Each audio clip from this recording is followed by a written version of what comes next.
Bonsoir à tous, j'espère que tout le monde va vraiment très bien. Bon voilà, après presque 3 semaines sans avoir fait de vidéo, c'est quand même l'une des premières fois depuis le début de ma chaîne qu'il ne se passe pas autant de temps, qu'il se passe autant de temps sans que je fasse de vidéos. Donc c'est quand même assez dramatique.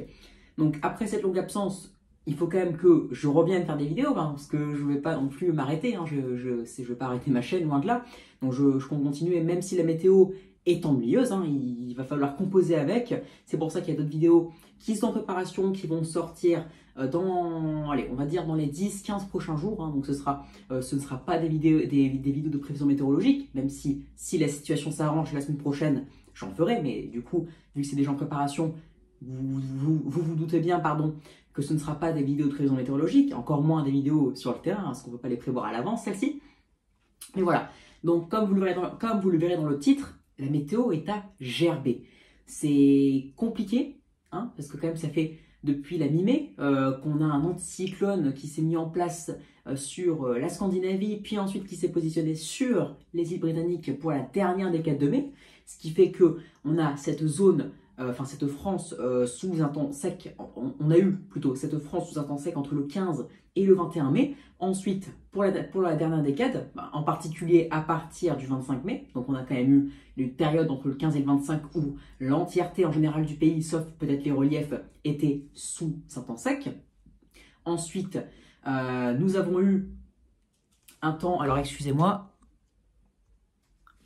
ensuite, nous avons eu donc, comment dire, des orages sur la moitié sud qui se sont plutôt généralisés sur la moitié sud à partir du 25 mai, et c'est encore le cas, c'est encore le cas cet après-midi, comme vous avez pu le voir, il y a eu quand même de nombreux orages, en tout cas ces derniers jours et cette dernière semaine, comme à Nîmes, à Saint-Étienne, peut-être aussi, alors Clermont-Ferrand, j'ai pas eu trop de news, mais il me semble que si, Lyon, Grenoble, alors dans ces eaux-là, donc sur une bonne partie en tout cas du sud-est, ça a bien pété quand même, il faut le dire, mais même si la moitié sud a été sous les orages entre fin mai et jusqu'à aujourd'hui, et ça continue encore la semaine prochaine, même si ça pourrait, en tout cas entre demain, donc lundi et mercredi, ça pourrait être plus sec sur une bonne partie du pays, donc les orages pourraient se cantonner au relief. Il faut savoir que dans tout ça, qu'est-ce qui se passe sur la moitié nord? Il n'y a rien eu du tout entre la mi-mai et aujourd'hui, donc ça fait quand même, excusez-moi, mais 16 jours en mai où il n'y a rien eu sur la moitié nord, plus une goutte de pluie, ça fait quand même depuis le 15 mai qu'il n'y a plus rien, comme je vous le répète. À Lille, depuis le 15 mai, on n'a pas eu une seule goutte, et c'est le cas comme à Paris, à Strasbourg, à Rennes, à Brest, donc sur une bonne partie, sur quasiment toute la moitié nord, même à Orléans, à Le Mans, bref, c'est quasiment comme ça partout. Donc, et là, c'est encore en train de, ça va se poursuivre en tout cas au moins jusqu'à mercredi.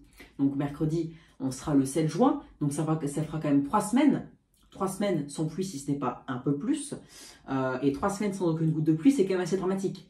Parce que du coup, la sécheresse de surface, elle a commencé à réapparaître sur les différents sites de sécheresse dès la dernière décade, donc dès le 20 mai. On a commencé à voir un peu de rouge sur les régions du nord et même un peu sur le sud, bien que ça s'est bien atténué pour la fin mai et tout début juin sur la moitié sud grâce à ces orages. Mais sur la moitié nord, depuis 3 semaines maintenant à peu près, en tout cas ça va faire 3 semaines en début de semaine prochaine, la situation s'empire. Et on est déjà dans une sécheresse de surface qui est extrême, donc encore plus haut que exceptionnel. Et d'ici mercredi prochain, ou même jeudi prochain, pour une bonne partie nord, même au nord, parce qu'on n'est pas sûr que les orages reviennent dans le nord-ouest jeudi, en tout cas ce serait plutôt pour le centre-ouest et le sud-ouest si ça venait à arriver. Mais en tout cas pour une bonne partie de la moitié nord, jusqu'à jeudi, la sécheresse va s'intensifier et on serait sur la quasi-totalité de la moitié nord sous une sécheresse de très forte à extrême, donc souvent exceptionnelle, même souvent extrême. Donc c'est quand même assez compliqué. Et dans tout ça, il n'y a aucun phénomène, à part avoir des nuits un peu fraîches parfois, des après-midi compris entre 19 et 23 degrés. Enfin là aujourd'hui on a eu 24, donc températures qui sont quand même assez homogènes. Enfin je veux dire, il n'y a pas de 35-40, tant mieux, parce que je préfère largement 24-25 que 35-40. Mais par exemple, il n'y a pas de matinée fraîche, matinée où il fait 5 degrés, et où potentiellement, du coup, je pourrais me dire, je vais faire une vidéo parce que c'est quand même assez remarquable d'avoir une fraîcheur comme ça, par exemple, une matinée, donc je ferai une vidéo. Là, les températures sont homogènes quand même. Elles sont donc un chouïa fraîche le matin, un peu plus au-dessus des normes l'après-midi, mais ça reste à peu près les mêmes températures. On est toujours autour des 11-22, 10-24, 12-19, 12-20. C'est toujours les mêmes températures. On est toujours proche des normales ou au-dessus des normales pour l'après-midi. Et on est toujours sous un temps, en général, ensoleillé depuis la mi-mai. Peut-être un peu nuageux entre le 15 et le 21, mais il n'y a aucun phénomène. Il n'y a pas d'orage, il n'y a pas de gros coups de fraîcheur, par exemple, avec, je sais pas, des giboulées très tardives, comme c'est arrivé en 2013, sur le pays, même parfois, très localement, un peu de neige en pleine dans l'Est. Bah là, il n'y a pas ça. Donc si, alors la neige, forcément, c'est en hiver. Les tempêtes, forcément, entre la mi-mai et début juin, il n'y a plus de tempêtes. Les dernières tempêtes, en général, c'est au grand maximum pour la première quinzaine de mai. Donc, il n'y a plus. Et là, ce qu'on attend, c'est les orages. Et le fait même qu'il n'y ait pas de pluie, c'est un peu déprimant d'avoir toujours le même temps. Donc, on n'a pas envie de prendre les vidéos. Il n'y a aucun phénomène. Les prévisions, c'est toujours pour la moitié sud. Donc, c'est pas motivant pour faire des points. En plus, sans compter que les modèles, la fiabilité, c'est de pire en pire. Donc, on a beau faire des prévisions, souvent on se trompe parce que les modèles ne savent pas anticiper une dégradation. Par exemple, hier pour le centre-est, il n'y a pas un modèle sur les 8 modèles météo, il n'y a pas un seul modèle, qui a eu bon pour l'emplacement, pour la chronologie, l'emplacement et l'intensité de la dégradation orageuse pour le centre-est et même en général pour le sud, parce que je m'étais concentré hier plus sur le centre-est. Donc bon, les modèles, côté fiabilité, c'est quand même assez exécrable, hein, que ce soit notamment pour GFS, pour CEP, qui d'autre, presque tous les modèles, en d'autres termes. Alors, celui qui s'en tire le mieux, forcément, vu que c'est MyFin, c'est Arom, mais même lui, en général, c'est quand même assez limite, il faut le dire. La fiabilité, c'est quand même assez limite. Donc, voilà. Honnêtement, c'est compliqué de faire des points, surtout avec...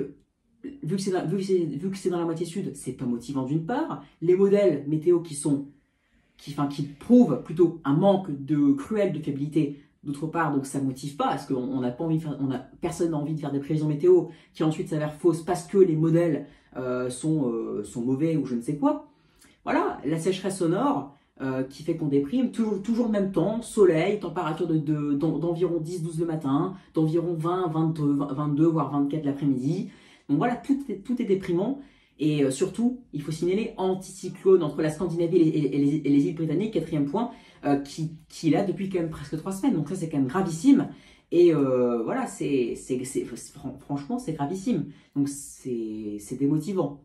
Voilà, donc en tout cas, j'espère sincèrement que les orages, parce que les modèles envisagent ça, donc des gouttes froides au large des côtes, hein, du Portugal en général, hein, c'est ce que je vois sur les simulations, avec potentiellement l'arrivée enfin des dégradations plus généralisées sur tout le pays, parce qu'on n'a encore jamais eu une seule dégradation qui était généralisée à tout le pays. Hein. Les seules dégradations généralisées, c'était généralisé, mais pour la moitié sud, si ce n'est pas pour les reliefs de la moitié sud, donc Massif central, Pyrénées, Alpes, et peut-être même Jura, parfois.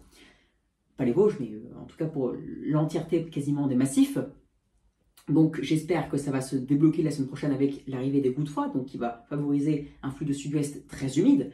Donc pour l'instant, on a une porte de sortie, en tout cas au moins pour l'ouest, pour ce jeudi, pour le sud-ouest et le centre-ouest, le nord-ouest pas encore pour jeudi, mais a priori, d'après la majorité des simulations, en tout cas GFS est le plus optimiste, mais bon, il faut se méfier, c'est quand même dans 5 jours, et les prévisions vont changer encore, et ça peut changer dans le mauvais côté, si je puis dire.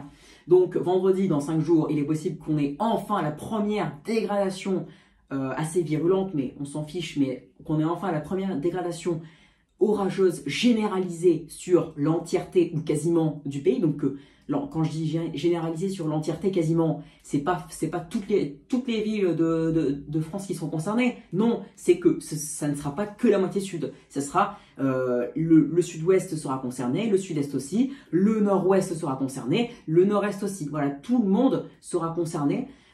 ces 4 quarts de la France seront concernés par les orages. Donc tout le monde forcément n'en aura pas, mais généralisé, c'est que les 3 quarts, si ce n'est pas plus, verront un temps orageux durant la journée. Et enfin, parce que ça devait arriver fin mai, ça a pris du retard, mais mieux vaut tard que jamais. Il est préférable que ça arrive plutôt vers le 8-10 juin, donc en l'occurrence vendredi prochain, c'est le 9. Donc il est préférable que ça arrive en première décade de juin, que ça n'arrive jamais. Parce que d'après certains scénarios, et le mien, il n'est pas forcément optimiste, parce que j'annonce quand même un mois de juillet, et comme pas mal de scénarios, un peu plus sec, hein, donc le mois le plus sec de l'année, et on ne sait jamais, on peut toujours avoir un retournement de veste qui fait que finalement il n'est pas plutôt standard par rapport aux normes, ou légèrement déficit, mais qu'il est largement déficitaire. Parce que avoir un anticyclone positionné sur les îles britanniques, et donc un flux d'est très sec, bah, si ça se met en place et que ça se débloque jamais, bah, après, les orages, forcément, que les précipitations vont être très déficitaires.